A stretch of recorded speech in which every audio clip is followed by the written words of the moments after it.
Merci à vous tous. Merci à Brito, à l'ARCOP, à tous les bénévoles de l'ARCOP sans lesquels cette fête ne pourrait pas exister.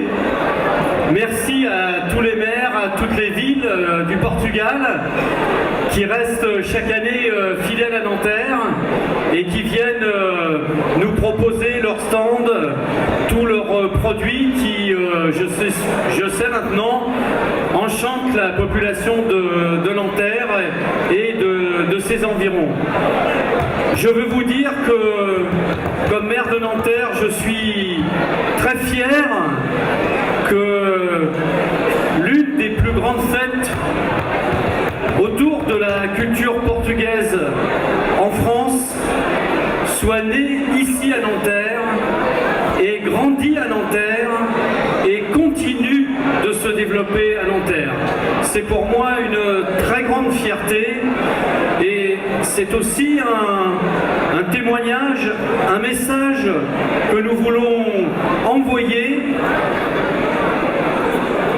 Les Portugais sont à Nanterre chez eux et ils continueront d'être chez eux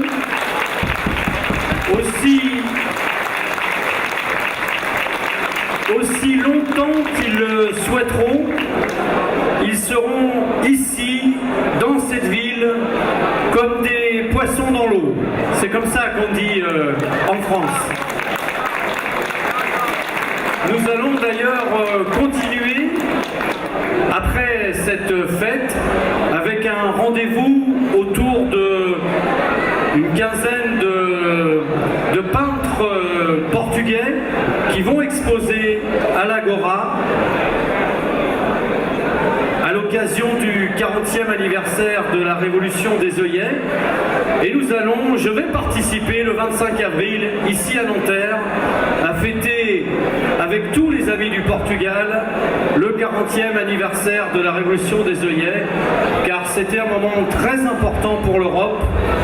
Beaucoup de Nantériens, dont moi-même, on a pleuré en entendant la musique de la Révolution des œillets, et c'est pour nous de fêter avec vous une manière de vous dire ce que le Portugal apporte à l'Europe et apporte à Nanterre. Pour terminer cette soirée, ce moment, je veux vous dire que nous pensons à l'avenir, nous travaillons avec l'ARCOP à l'idée que cette fête puisse encore grandir, puisque depuis que vous êtes venus l'année dernière à Nanterre, beaucoup de choses se sont passées à Nanterre. D'abord, Nanterre est devenue championne de France de basket. Elle a défié l'Europe. Nanterre est allée gagner à Barcelone devant le grand club de Barça.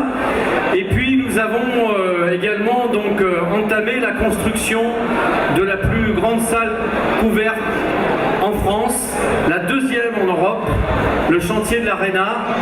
Et on a un rêve avec Brito, avec toutes les villes qui sont autour, c'est peut-être de faire en 2017 un grand moment pour la culture portugaise en France et en Europe, car moi je sais que la vie est difficile au Portugal, j'y suis allé, la vie est difficile en France, mais c'est précisément quand c'est dur, quand la vie est dure, que les peuples doivent se rapprocher, doivent continuer d'être solidaires.